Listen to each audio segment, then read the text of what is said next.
सुरू करायचं सांगा.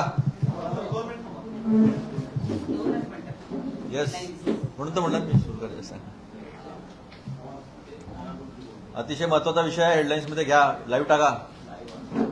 येस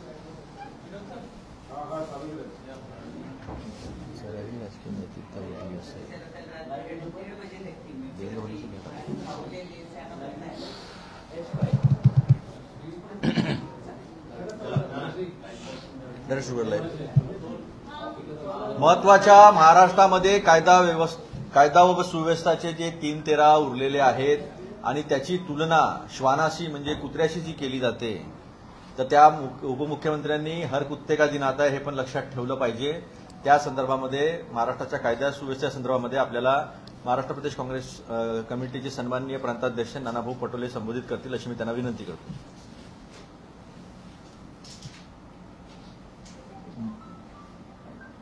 छत्रपती शिवाजी महाराजांच्या महाराष्ट्राला काळीमा लावण्याचं पाप भाजपप्रणित जे महाराष्ट्रातलं एकनाथ शिंदे, फडणवीस, अजित पवारांचं जे सरकार आहे, येड्याचं सरकार आहे, या सरकारने महाराष्ट्राची प्रतिमा मलिन केली. सरकार आपल्या दारी असं सांगून गुंडांना सोबत घेऊन आता या राज्याच्या लोकांना गोळ्या मारण्याचं पाप हे सरकार करते आहे.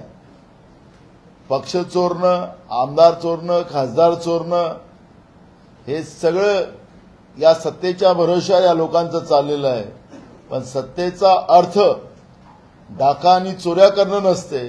सत्तेचा अर्थ हा जनतेला सुरक्षितता देणं, सगळ्यांना समान न्याय देणं हा सत्तेचा अर्थ असतो. पण भाजपनी सत्तेचा जो दुरुपयोग केलेला आहे त्या दुरुपयोगाचा आम्ही निषेध करतो. आणि जे सातत्यानं आमदार असतील त्यांचे गोळ्या मारतात आहे पोलीस स्टेशनमध्ये. कालची घटना तर अजून भयावह आहे. जळगावमध्ये झालेली घटना आपण पाहिलेली आहे की त्यांच्या भाजपच्याच नगरसेवकांना गोळ्या मारल्या गेलेल्या आहेत.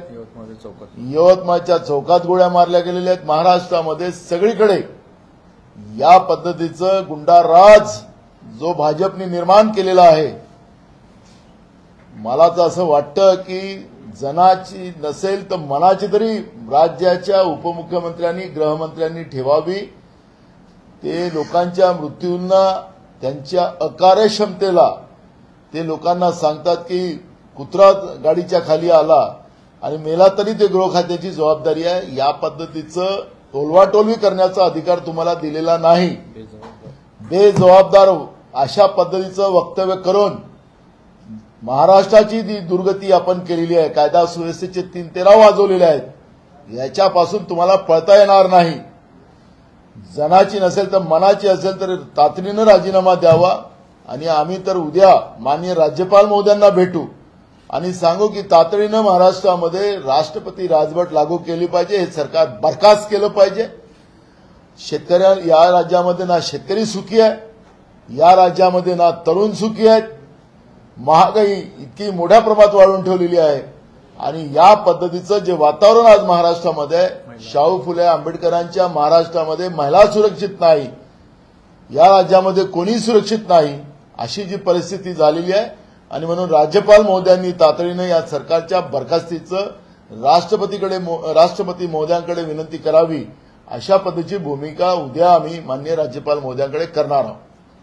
एक दुसरा महत्वाचा मुद्दा आहे की ज्या पद्धतीनं त्याने सुद्धा स्वतः आत्महत्या केली, ही कुठे राजकीय कलह किंवा वैमनस्य दिसतंय का? की वेगवेगळ्या नेत्यांकडून त्याची फोटो आहे. आपल्याला पाहायला मिळत असेल की राज्यातला IPS असेल की IAS असेल, या प्रशासकीय व्यवस्थेमध्ये जी दहशत आहे, या सरकारचा जो गुंडाराजाचा प्रभाव आहे, आपण पाहिलं की राज्याच्या मुख्यमंत्र्यांच्या बरोबर तडीपार गुंड त्यांच्याबरोबर फिरताना आपण पाहतोय. आणि ज्यावेळेस राज्यकर्त्यांच्या बरोबर तडीपार गुंड फिरताना आपण पाहतोय, कसब्याच्या निवडणुकीमध्ये तर यांनी त्यांचा सर्रास वापर केला. आम्ही आक्षेपही घेतला होता की तडीपारांना तडीपारी वापस घेऊन मतदानावर कसा प्रेशर आणता येईल, हा पण प्रयत्न राज्याच्या सरकारने कसब्याच्या निवडणुकीमध्ये केलेला होता. पण कसब्याच्या सुजाण जनतेने या सरकारला त्याची जागा दाखवली. आमच्या रवी धंगेकरला त्या ठिकाणी बहुमताने निवडून आणलं. त्याचे पण फोटो त्या काळामध्ये व्हायरल झाले. गुंडा राज आणि गुंड्यांचं सरकार आहे का, ही परिस्थिती आज निर्माण झालेली आहे. त्याच्यामुळे ही जी काही आपसी वैमानस्पद जेव्हा चालतं, पण जेव्हा शासनाचं आणि प्रशासनाचा दबाव या अशा गुंडाराज प्रवृत्तीवर असतो, त्यावेळेस असे पाप केले जाऊ शकत नाही. हे सरकार आणि प्रशासनाला एक प्रकारचा हा चॅलेंज आहे. ज्या पद्धतीनं राज्यामध्ये आता धाकच गुंडांमध्ये राहिलेला नाही. मी नागपूरच्या अधिवेशनामध्ये सांगितलं होतं की अवैध हत्यारं मोठ्या प्रमाणात नागपूर शहरामध्ये, ज्या राज्यामध्ये गृहमंत्री आहे, सगळ्यात जास्त अवैध हत्यारं नागपूरमध्ये आहे. हा विभागाचा रिपोर्ट आहे. 2 नंबरमध्ये ठाणे आहे, 3 नंबरमध्ये मुंबई येतो आणि 4 नंबरमध्ये पुणे येतात. आणि महाराष्ट्राच्या या प्रमुख शहरामध्ये या पद्धतीचा अवैध हत्यारं बाळगणं, आणि आता तर एकनाथ शिंदे मुख्यमंत्री झाल्यानंतर आपल्या खिरापतीसारख्या लोकांना बंदुकीच्या लायसन्स दिले जातात आहेत. म्हणजे अखेरी सरकार काय या राज्यामध्ये गुंडाराजची निर्मिती करून या महाराष्ट्राच्या प्रतिमेलाच आणि छत्रपती शिवाजी महाराजांच्या विचाराला संपुष्टात आणण्याचं पाप जे करतात आहेत, महाराष्ट्राची जनता यांना माफ करणार नाही. संजय राऊत यांनी सुद्धा म्हटलं की केवळ गृहमंत्री असतील किंवा मुख्यमंत्री असतील यांच्यावरती कारवाई व्हायला पाहिजे आणि हे सर्व अपयश जे आहे ते नरेंद्र मोदी आणि अमित शहाचं आहे. बिलकुल आहे की जे काही केंद्र सरकार गेल्या 10 वर्षामध्ये सामान्य जनतेला लुटून मुठभर उद्योगपतींना मोठं करून ज्या पद्धतीनं वागते आहे, जनतेच्या पैशाची उधळपट्टी ज्या पद्धतीने चाललेली आहे आणि पैशाच्या आणि केंद्रीय तपास यंत्रणेच्या माध्यमातून जो दुरुपयोग केला जातो आहे तेही आपण पाहतोय. त्याचा असर पूर्ण राज्यात येत आहे. म्हणजे आसामचे मुख्यमंत्री सांगत असतील की या मागास समाजाचा जन्म आमच्या उच्चवर्णीयांची सेवा करण्यासाठी झालेला आहे, असं जेव्हा एका राज्याचा मुख्यमंत्री म्हणत असेल आणि त्यावेळेस आमचे राष्ट्रीय अध्यक्ष मल्लिकार्जुन खरगेजी राज्यसभेमध्ये म्हणत असतील की त्या मुख्यमंत्र्यावर तातडीनं कारवाई केली पाहिजे, त्यांनी संविधानाचं उल्लंघन केलं, त्यावेळेस देशाचे प्रधानमंत्री तिथं हसतात आहेत. याचा अर्थ काय समजला पाहिजे की या व्यवस्थेला, भाजपच्या मानसिकतेची ओळख प्रधानमंत्र्यांच्या हसण्यातून त्या ठिकाणी स्पष्ट होते की या देशामध्ये आता बहुजनांना जगण्याचा अधिकार नाही, मुठभर लोकांना जगण्याचा अधिकार आहे. हाच त्याचा संदेश देण्याचं काम त्या ठिकाणी झालेलं आहे. त्याच्यामुळे ही मानसिकता एकदम क्लिअर आहे आणि ती मानसिकता आपण ओळखतोय. एक मोठा आरोप केलेला आहे कोसळकर हत्ये प्रकरणी की यामध्ये सत्ताधारी पक्षाचा पूर्वनियोजित गट आहे, सत्ताधारी पक्षाचा महिला किंवा पुरुष प्रवक्ता यांचा हात या गटामागे आहे असा स्पष्ट आरोप ते करतात. कुठल्या वडेट्टीवारांनी आरोप केला आता जो गोळीबार झालाय त्या संदर्भात त्यांनी म्हटलं की सत्ताधारी पक्षाचा महिला किंवा पुरुष प्रवक्ता या पाठीमागे आहे असं असेल. विरोधी पक्ष नेत्यांजवळ तशी कुठली माहिती असेल, त्याच्या आधारावर त्यांनी बोलले असेल. पण याच्यामध्ये जे काही भाजपनी जो गुंडाराज आणलेला आहे ते तुम्हाला कोणालाही नाकारता येत नाही. सर्रास धमक्या देतात आहेत. आता आपण पाहतोय की महाराष्ट्रामध्ये एवढा दबाव तंत्र अनेक राजकीय पक्षाच्या नेत्यावर चाललेला आहे. कोणाला केंद्रीय तपास यंत्रणेचा भीती दाखवली जात आहे, कोणाला प्रलोभन दिलं जात आहे आणि या माध्यमातून पक्ष तोडणे, आमदार खासदार तोडणे, कार्यकर्ते तोडणे, अशा पद्धतीचं वातावरण या महाराष्ट्रामध्ये सुरू झालेलं आहे आणि हे तुम्हाला कोणालाही लपलेलं नाहीये. नाना राऊतांनी फडणवीसांचा अकार्यक्षम गृहमंत्री म्हणून उल्लेख केलेला आहे. गृहमंत्री आहेत तरी पुढे शाळेतली चर्चा कसली करताय असा त्यांचा आरोप आहे. एकंदरीत मागचे दिवस बघताय, एकंदरीत कल्याणमधलं गोळीबार प्रकरण असो किंवा कोसळकरांचं असो, कायदा सुव्यवस्था एकंदरीत ढासळली असं वाटतंय का? आणि या अनुषंगानं जर उद्या राज्यपालांची भेट देत आहेत तर गृहमंत्र्यांचा राजीनामा मागणार.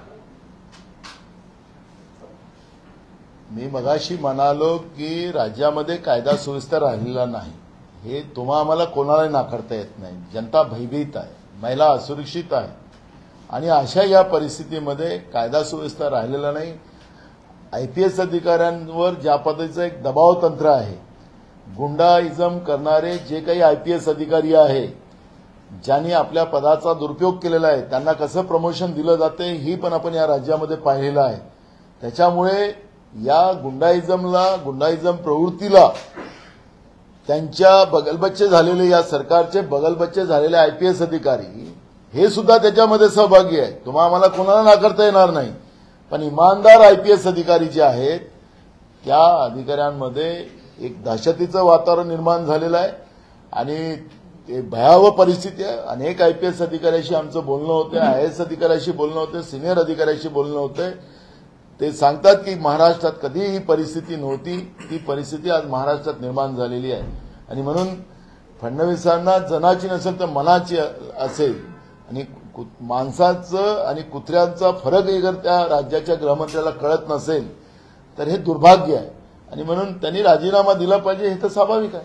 पण मुख्यमंत्री आणि उपमुख्यमंत्री यांच्यातला अंतर्गत सत्ता संघर्ष महाराष्ट्राला या स्थितीमध्ये आणून ठेवतोय असं वाटतं का? कारण काही ठिकाणी असं दिसून येतं, अशी चर्चा आहे की मुख्यमंत्री परस्पर निर्णय घेतात, त्यामुळे उपमुख्यमंत्री काही बोलत नाही, काही रिॲक्ट होत नाही किंवा काही काम करत. तुम्ही म्हणतात ते बरोबर आहे. प्रत्येकांना तिघही आता 3 तिथं हिस्सेदार झालेले आहेत, 3 खोके एकत्रित आलेले आहेत आणि या 3 खोक्यांच्या याच्यामध्ये जे काही परिस्थिती निर्माण झालेली की माझा पक्ष मोठा होतो की त्याचा पक्ष मोठा होतो. मी अनेकदा विधानसभेत मी बोललो होतो की मुख्यमंत्र्याच्या खुर्चीवर दोन्ही उपमुख्यमंत्र्यांची नजर आहे की ती खुर्ची आम्हाला कशी ताब्यात मिळतं, याचा प्रयत्न सत्तेमध्येही आपल्याला पाहायला मिळते. आणि त्याच्यामुळे कोणाचे कार्यकर्ते आम्हाला ओढता येईल, कोणत्या आमदार ओढता येईल, कोण खासदार ओढता येईल, कोणत्या जागा आम्हाला घेता येईल, त्या पद्धतीचा एक सत्ता संघर्ष इथं चाललेला आहे. राज्याची तिजोरी कोण जास्त लुटते याच्यावरही एक मोठी स्पर्धा चाललेली आहे. जनतेच्या नावाने योजना करायच्या आणि त्या योजनेच्या माध्यमातून मोठ्या प्रमाणात पैसा लुटणं, हे मग आनंदसिद्धा असेल, आता ते तुमचं काय मोबाईल असेल, साड्या असेल, मोठ्या प्रमाणात लूट त्या ठिकाणी चाललेली आहे. सरकार आपल्या दारीच्या नावानं जिल्ह्याच्या जो डीपीडीसीचा फंड असतो, जिल्हा विकासाचा निधी असतो, त्याच्यातले 3-3, 4-4 कोटी रुपये यांनी त्यामध्ये खर्च केलेला आहे आणि ते आपल्या बगलबच्च्याला कसं लुटून देता येईल याच्यावर त्यांची एक मोठी स्पर्धा चाललेली आहे. आणि हा लूटपाटमध्ये आणि सत्ता संघर्षामध्ये जनता वाऱ्यावर आणि या गुंडाराजचा प्रभाव त्या ठिकाणी आपल्याला जास्त पाहायला मिळतोय आणि हे वास्तविकता आहे. नाना उपमुख्यमंत्री यांनी श्वानाची तुलना केली. दुसरीकडे सकाळी अजित पवार देखील बोलले की आता विरोधकांना आयती संधी मिळालेली आहे सत्ताधाऱ्यांवर टीका करण्यासाठी.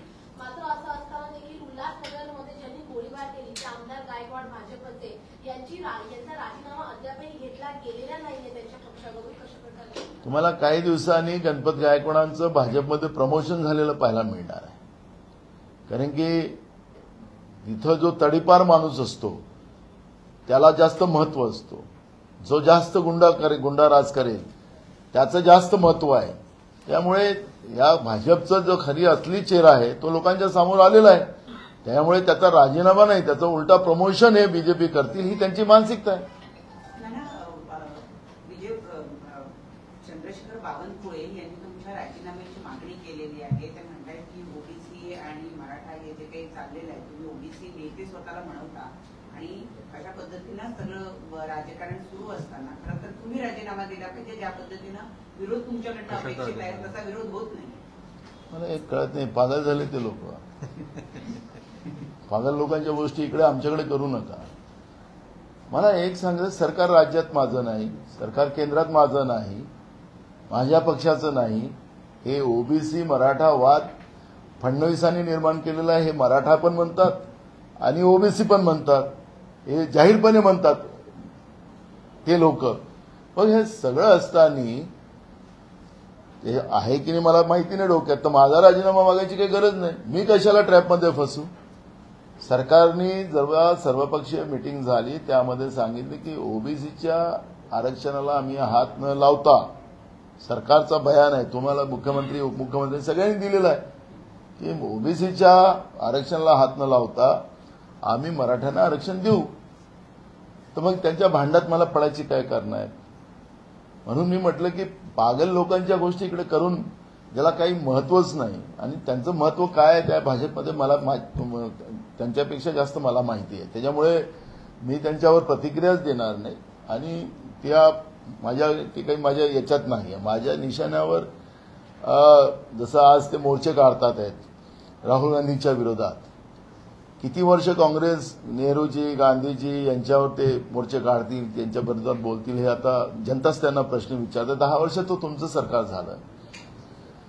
आमचे नेते राहुल गांधीजींनी सांगितले की ओबीसीची जातीनिहाय जनगणना झाली पाहिजे. देशाचे प्रधानमंत्री अगर नरेंद्र मोदी ओबीसीच्या आहेत असं ते म्हणतात, मागास समाजाच्या आहेत ते असं म्हणतात. आपल्याला माहितीसाठी सांगतो की जेव्हा 2012 मध्ये नरेंद्र मोदीजी पहिल्यांदा 2002 मध्ये जेव्हा प्रधानमंत्री नरेंद्र मोदी जी त्या गुजरातमधले पहिल्यांदा मुख्यमंत्री झाले, तर त्या ठिकाणच्या सगळ्या पेपरला बातम्या आल्या होत्या, मॅगझिनमध्ये आलेल्या होत्या. ते आमच्या गुजरातचे पीसीसी अध्यक्ष शक्तिसिंग गोहिलनी ते सगळं दाखवलं मीडियाला.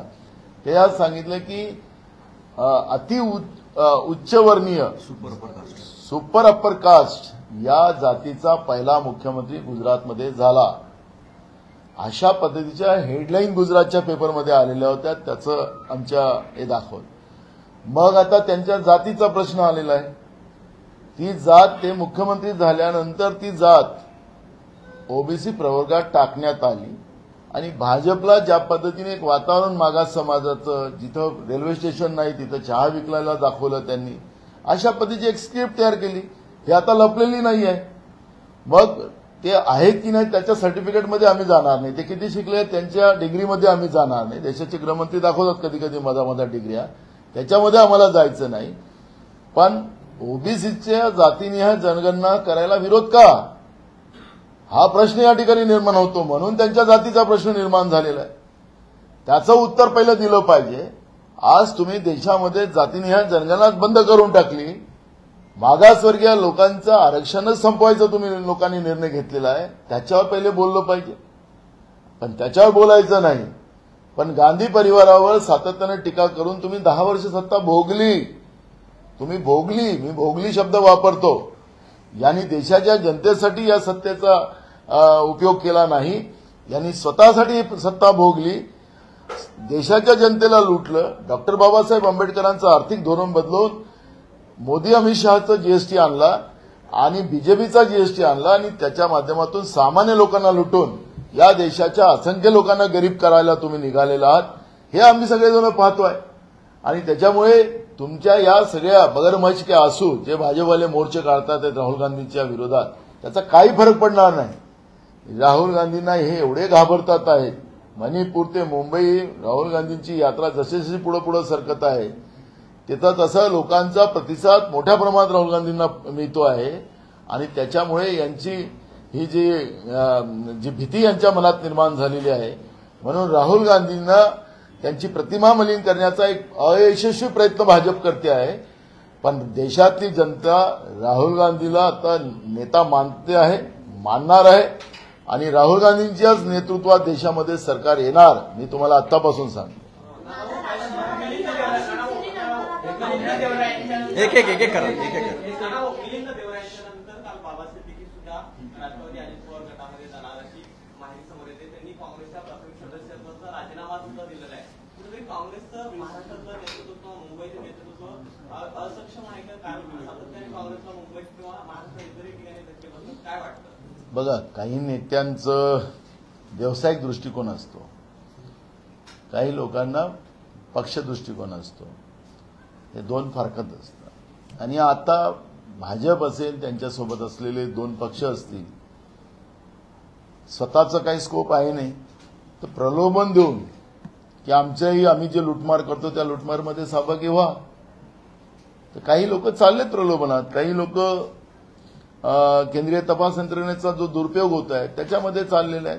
तर त्याला काँग्रेसला कुठलाही फरक होणार नाही, त्याची काळजी करू नका. मी तुम्हाला बाजूच्या तेलंगणाचं उदाहरण सांगतो. आमच्या काँग्रेस पक्षाच्या चिन्हावर निवडून आलेले अनेक आमदार, तिथले जे मुख्यमंत्री होते, काय नाव त्याचं, केसीआर चंद्रशेखर राव त्यांनी घेऊन गेले होते. आमचे 4-5च आमदार वाचले होते. आम्ही नवीन लोकांना संधी दिली. बहुमतानं सरकार आमचं आलं. त्याच्यामुळे ही जी सगळी व्यवस्था आहे त्यांनी करावी. त्यांच्याजवळ आता सत्ता आहे. सत्तेचा दुरुपयोग बीजेपी करते हे तर सगळ्यांनाच कळतं. बाबांचं जे प्रमाणे वक्तव्य होतं की न बोललेलंच बरं, मौनच बरं, असं एकंदरीत हे सूचक वक्तव्य कुणासाठी होते? कोणाचं? बाबा सिद्दीकरचं. ते आम्हाला आता आमच्या पक्षाचे राहिलेच नाही. त्याच्यामुळे आम्हाला काही त्यांच्याबद्दल आमची 15 लोक जवळपास लाईन मध्ये पक्षप्रवेशाची. अरे आम्ही सांगितलं ना तुम्हाला, जे काही जे प्रलोभन देत आहे तुम्हाला सगळ्यांनाच कळत आहे. नाही झालं तर ईडीसीबीची कशी भीती दाखवते तेही तुम्हाला कळत आहे. त्याच्यामुळे आम्हाला त्याच्यात फार काही त्याला जायचं नाहीये. या सगळ्या याच्यामुळे काँग्रेसचाच फायदा होणार आहे. आणि तुम्हाला सांगतो महाराष्ट्रामध्ये बहुमतानं काँग्रेसच येणार. कारण की जनतेचा विश्वास हा काँग्रेसच्या प्रती आहे. आणि मी स्वतः आता आजच दौऱ्यातून आलो. त्यामुळे मी सगळीकडे फिरत असताना जो काही लोकांचा कौल आपल्याला पाहायला मिळत आहे हाताच्या पंजावर आहे. आणि त्याच्यामुळे काँग्रेसचा विचार हा लोकांनाच तारू शकतो. ही भूमिका आता जनतेची झालेली आहे. त्याच्यामुळे आम्हाला या सगळ्या याच्यामध्ये दबाव तंत्राच्या आणि प्रलोभनाच्या याच्यामध्ये जे कोणी जातील त्याच्यावर फार काही प्रतिक्रिया आम्हाला द्यायचं काही कारण नाही.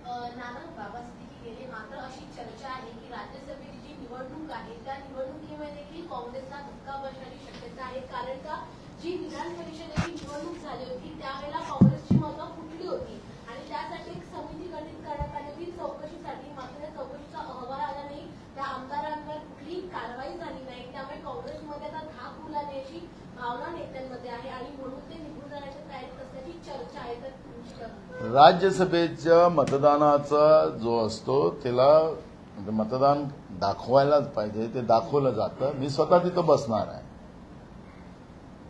त्याच्यामुळे कुठल्याही राज्यसभेच्या निवडणुकीमध्ये गडबड होणार नाही. आमचा एक खासदार राज्यसभेमध्ये कमी होतो आमचे कुमार केतकर साहेब. आणि त्याच जागी ही निवडणूक आहे. त्यामुळे एक खासदार काँग्रेसचा निवडून जाईल. त्याच्यामध्ये कुठलंही दुमत नाही.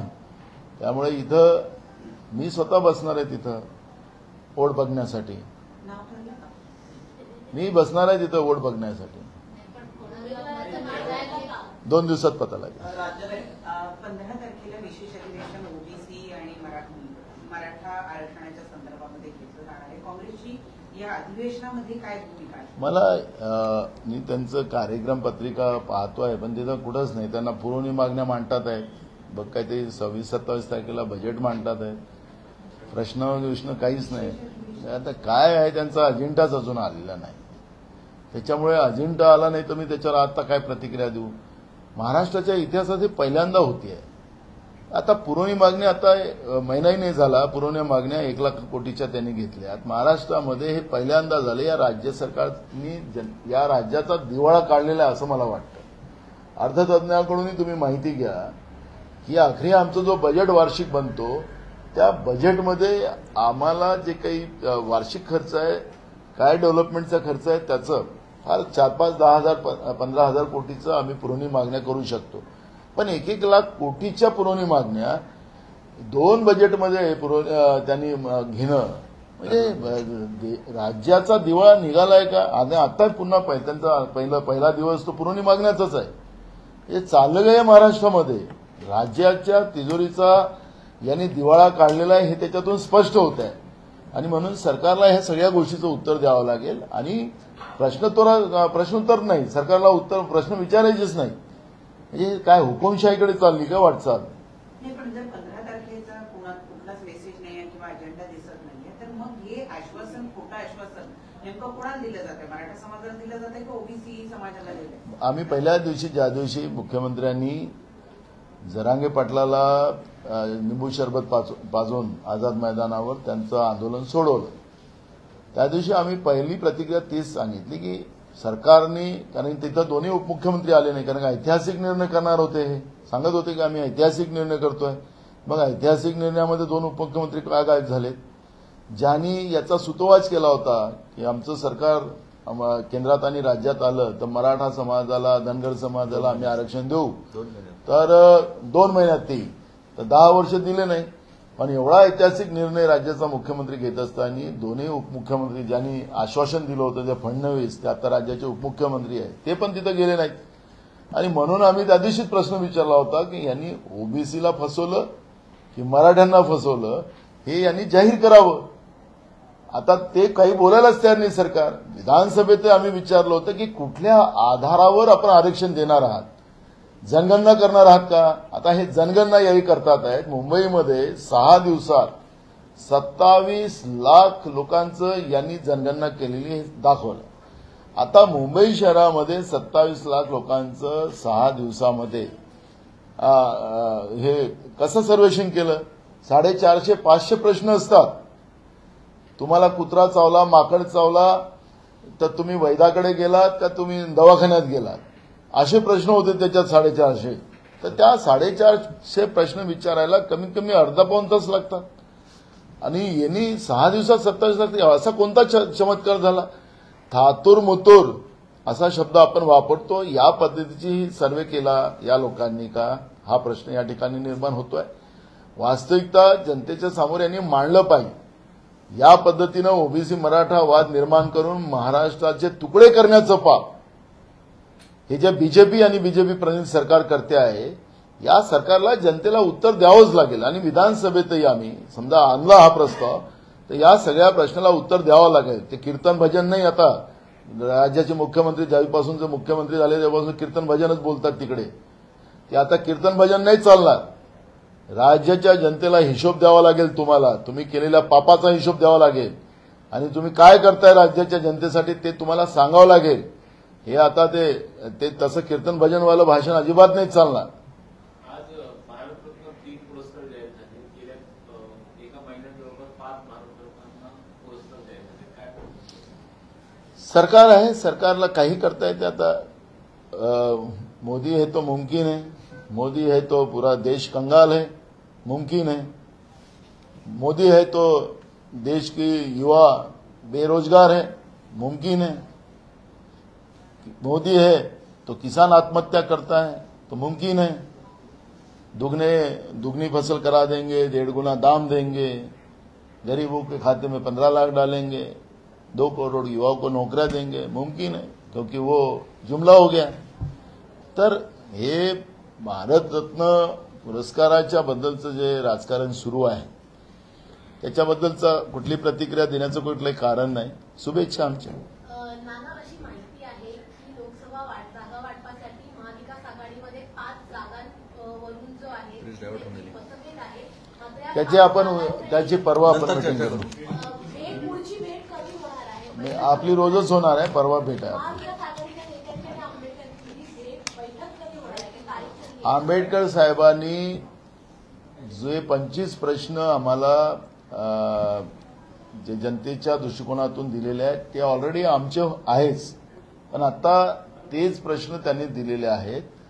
त्याच्यामुळे आंबेडकर साहेबांचं म्हणजे प्रकाश आंबेडकर साहेबांचं आणि आमचं जनतेच्या बद्दलची जी काही जे त्यांना गॅरंटी द्यायची आहे त्याच्याबद्दलचं आमचं एकमत झालेलं आहे. उद्या त्याबद्दलची चर्चा पुन्हा आम्ही करू. पण ते प्रश्न आम्ही सगळे मान्य केलेले आहेत. ऑलरेडी आमची पण भूमिका तीच आहे आणि त्याच्यामुळे त्याला काही दुमत राहिलेलं नाही. आता त्याबद्दलची चर्चा उद्या प्रभारी येतात आहे. उद्या आम्ही आमच्या सोबतच्या पक्षांशी चर्चा करणार आहोत आणि त्याच्यानंतर तातडीनं या जागा वाटपाचा जो आहे थोड्याशा त्या सगळ्या जागेच्या बद्दलचा निर्णय केला जाईल. राज्यपालांकडे जात आहे राष्ट्रपती राजवटीची मागणी करायला काँग्रेस एकटेच जाणार आहे की महाविकास? आम्ही आज आता सगळ्यांशी चर्चा करतो आणि त्याच्यानंतरच निर्णय करू एकटं जायचं की सगळ्यांना घेऊन जायचं ते आता संध्याकाळपर्यंत निर्णय करू.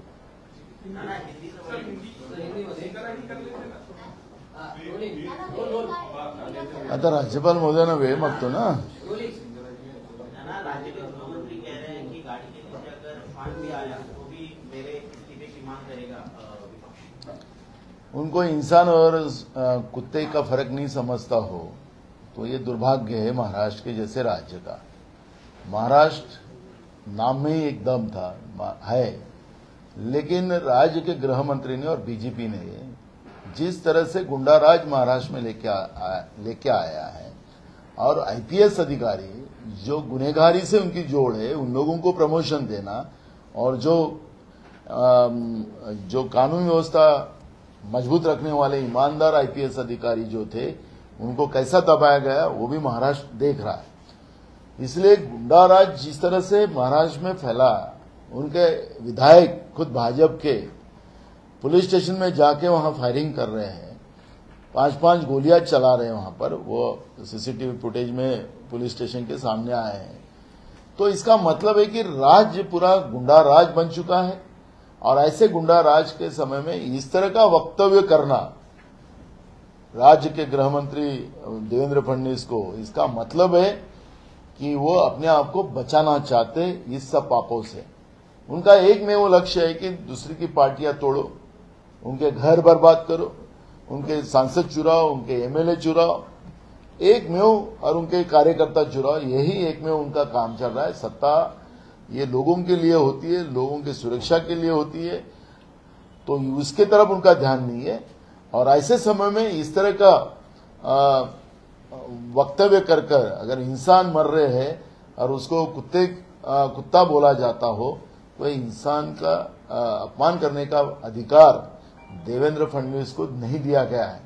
और इसलिए अगर उनकी नीयत अगर साफ है, जनता का अगर डर उनके मन में नहीं लेकिन उनके दिल का डर उनके इसमें हो, थोड़ी भी होगी यहाँ पर, तो वो रिजाइन करे और वो खुद ये जवाबदारी ले कि खुद मैं महाराष्ट्र की कानून व्यवस्था संभालने में असमर्थ हुआ हूं, ये माफी मांगना चाहिए इस राज्य की जनता से उन्हें ये बोलकर, और खुद इस्तीफा देना चाहिए, ये मांग हमारी है। और हम कल महामहिम राज्यपाल महोदय जी के पास जाएंगे और राज्यपाल महोदय जी को महाराष्ट्र में जो स्थितियां चल रही है, किसानों की आत्महत्या बड़े पैमाने में चल रही है, युवाओं की आत्महत्या चल रही है, महंगाई की वजह से परेशानी है, और राज्य में जो गुंडा राज सरकार ने बनाया है, क्योंकि राज्य का मुख्यमंत्री के साथ पूरे तड़ीपार लोगों को बड़ी फौज उनके सामने दिखती है, उनको सुरक्षा दी गई है, उनको 2-2 पुलिस उनको अलग से दी गई है स्टेन गन के साथ, गुंडा लोगों को, तड़ीपार लोगों के लिए उनकी ताकत उन लोगों ने बढ़ा के रखी है। मंत्रालय में भी उनको एकदम एक्सेस रखा है। और आज यहां स्थिति ऐसी है कि शिवसेना जो शिंदे के हो, बीजेपी वाले हो, जो पद पे नहीं है, एमएलए भी नहीं है, ऐसे लोगों को भी Y+ सुरक्षा देकर पुलिस पूरे उनके पीछे लगाई गई है, तो जनता असुरक्षित हो गई है। और ऐसे समय में इस तरह का वक्तव्य कर इंसानियत खत्म करने का पाप अगर देवेंद्र फडणवीस करना चाहते तो महाराष्ट्र की जनता उनको माफ नहीं करेंगे। अगर इसलिए हमने कहा कि थोड़ी भी बच्ची हो तो इस्तीफा दे दे, यही मांग कांग्रेस पार्टी यहां करती है। बाबा सिद्दीकी ने इस्तीफा दे दिया है 48 साल के बाद। उनका कहना है कि कुछ सही नहीं चल रहा और कहने के लिए बहुत कुछ है। 10 तारीख को वो रैली भी संबोधित करने वाले जिसमें वो इस पूरी स्थिति के बारे में बात करेंगे। देखो, इसका कोई फर्क नहीं पड़ेगा। कांग्रेस ने उनको बड़ा बनाया है, ये तो सब जानते हैं।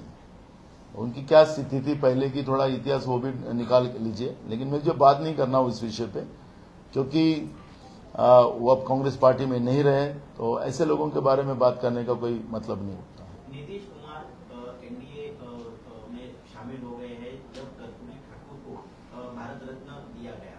अब और 3 भारत रत्न दिए गए हैं।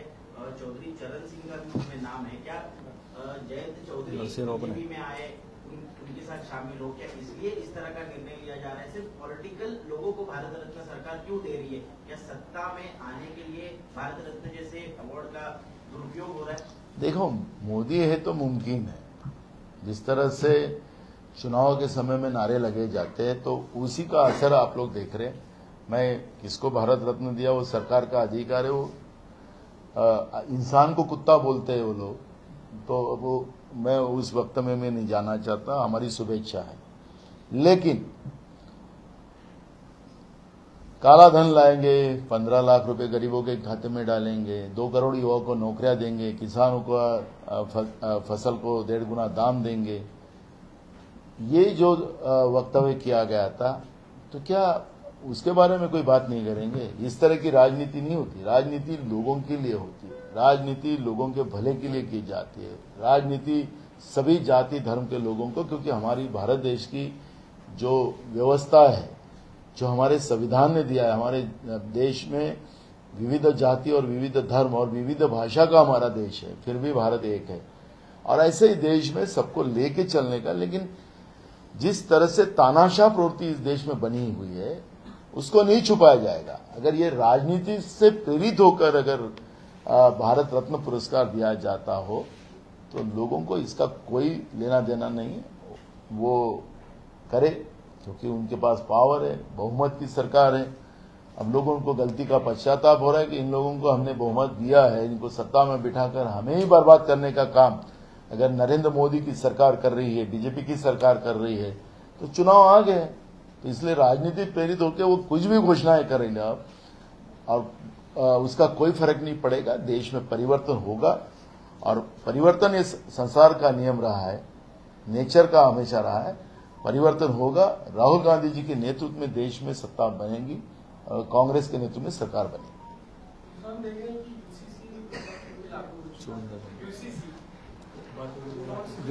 वो कल अपन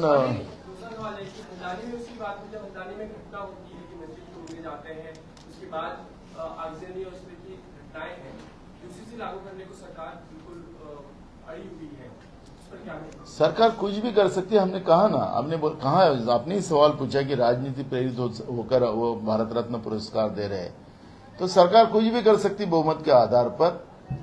करने के लिए किसने रोका है उनको? वो तो डरा क्यों रही है कि हम ऐसा करेंगे, हम ऐसा करेंगे? क्यों डरा रही है? डरा के क्या जताना चाहती है सरकार?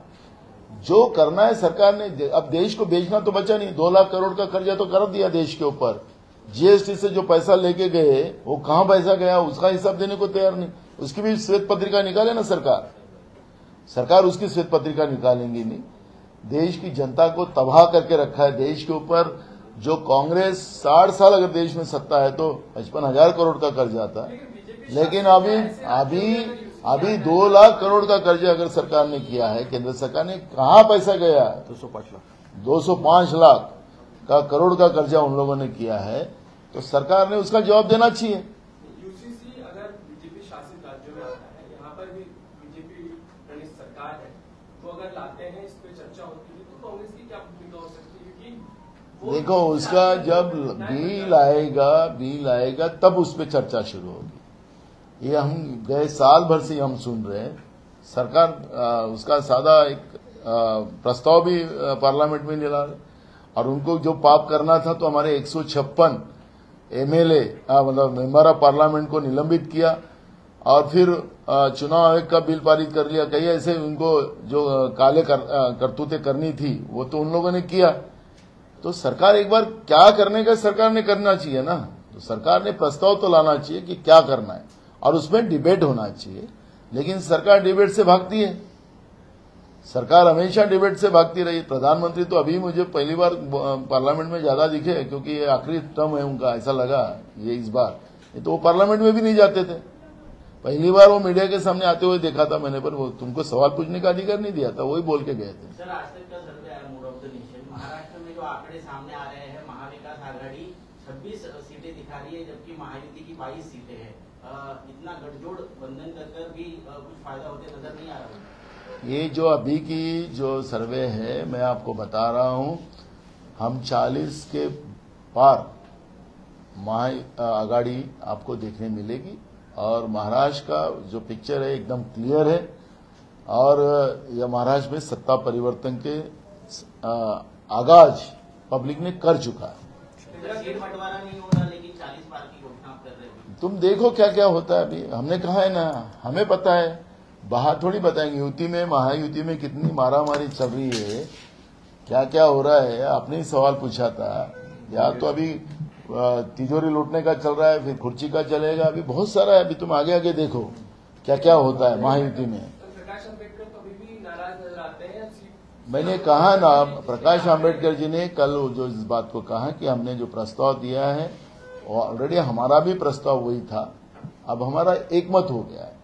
वही बात हम चाहते हैं और कुछ और बातें इन्वॉल्व करना है, क्योंकि हम लोग हमारी पब्लिक हियरिंग भी चालू हो गई है। हमारे पूर्व केंद्रीय मंत्री पी चिदम्बरम जी, इनके नेतृत्व में पूरे देश में हर राज्यों में जाकर मैनिफेस्टो की तैयारी शुरू हो चुकी है। पब्लिक की भावनाओं को वहां पे आदर किया जाएगा, उसी आधार पर इस देश का हम मैनिफेस्टो बनाएंगे। जो प्रकाश आंबेडकर जी ने हमारे पास प्रस्ताव दिया था ऑलरेडी हमारे पास था, और इसलिए मैंने कहा कि हमारा एकमत हो गया है उनका मैनिफेस्टो के आधार पर। वो पूरी जो उन लोगों ने जिस तरह से सरकार आने के बाद हमें क्या करना है, तो वो बात और उनके और हमारे बातों में कोई फर्क नहीं है, हम एक साथ है। और अब सीट शेयरिंग के मैटर में भी हम चर्चा करें। नाना फडणवीसांना वारंवार दिल्ली का जावं लागतं. दुसरे कारण अरे हो गया. हो.